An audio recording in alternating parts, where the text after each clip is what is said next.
Good morning বন্ধুরা, তোমরা কেমন আছো? আশা করি খুব ভালো আছো। আমি খুব ভালো আছি। প্রতিদিন কেমন আজকেও তোমাদের কাছে রেসিপি নিয়ে হাজির হলাম। আজকে আমি বানাবো জলখাবার বা টিফিনের রেসিপি। দেখো, পাউরুটি দিয়ে তো অনেক রকমের রেসিপি খেয়েছো। একবার আমি যেভাবে বানাচ্ছি তোমরা অতি অবশ্যই এইভাবে বানিয়ে দিলে বাচ্চারা অতি সহজে খেয়ে নেবে বা খুশি মনে টিফিন বক্স খালি করে নিয়ে চলে যাবে। চলো বন্ধুরা, বেশি কথা না বলে কী কী উপকরণ লাগছে একটু পেঁয়াজ, গাজর, নুন, সামান্য পরিমাণে লঙ্কার গুঁড়ো, হলুদ, এখানে ক্যাপসিকাম নিয়ে নিয়েছি, এখানে একটা ডিম নিয়ে নিয়েছি, আর এখানে পাউরুটি নিয়ে নিয়েছি। দেখো, পাউরুটিগুলোকে এরকমভাবে আমি মাঝখান থেকে গোল গোল করে একটা কোনো ঢাকা হোক বা কিছুর দ্বারা গোল করে কেটে নেবে। আর এদিকে আমি একটু কড়াইয়ে তেল বসিয়ে নিয়েছি। প্রথমে আমি ডিমটাকে ফাটিয়ে সমস্ত সবজিগুলো, উপকরণ যেগুলো নিয়েছি মিশিয়ে নেব। দেখো বন্ধুরা, সমস্ত উপকরণগুলো একটা বাটির মধ্যে নিয়ে ডিমটাকে ফাটিয়ে দিয়ে ভালো করে ফেটিয়ে নিচ্ছি, যাতে নুন, হলুদ, লঙ্কা গুঁড়ো সমস্ত সব কিছু ভালোভাবে মিশে যায়। এবারে আমি কড়াইয়ের মধ্যে তেল দিয়ে দিয়েছি, সেই তেলটা প্রায় গরম হয়ে গেছে। এবারে আমি পাউরুটিগুলোকে দিয়ে দেবো। দেখো বন্ধুরা, পাউরুটিগুলোকে এইভাবে দিয়ে দিলাম।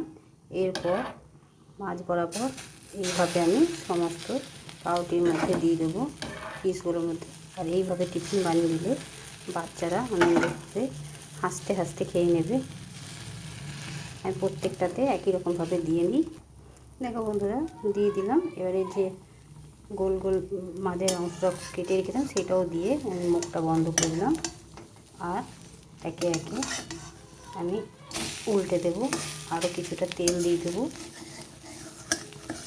তোমরা অতি অবশ্যই এইভাবে বাড়িতে বানিয়ে খেয়ে দেখো বা টিফিনে দিয়ে দেখবে। টিফিন বক্স একদম খালি হয়ে বাড়ি ফিরে আসবে ছেলেমেয়েরা। এবারে আমি একটু তেল দিয়ে দেবো। দেখো বন্ধুরা, আবার আমি আরেকবার উল্টে দিলাম। খুব ভালো করে ভেজে নেব, যাতে কোনো রকমভাবে কাঁচা না থাকে সবজিগুলো।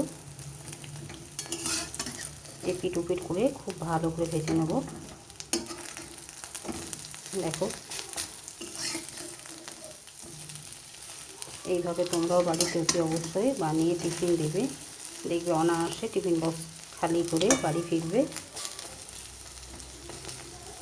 এবারে আমি গ্যাসটাকে অফ করে নামিয়ে নেব। গরম গরম সসের সাথে পরিবেশন করে দেবো।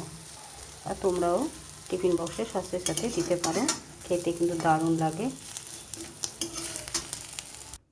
দেখো বন্ধুরা, গরম গরম টিফিনের রেসিপিটা আমার তৈরি হলো খুব সহজ উপায়ে, একদম শর্টকাটে, অল্প সময়ের মধ্যে। তোমাদের কেমন লাগলো অতি অবশ্যই কমেন্ট করে জানাবে। ভালো যদি লেগে থাকে লাইক, শেয়ার এবং চ্যানেলটিকে সাবস্ক্রাইব করে দেবে। আর সবার সাথে শেয়ার করে দেবে। আজকের মতো এতটুকুই। কালকে আবার অন্য কোনো রেসিপি নিয়ে হাজির হব।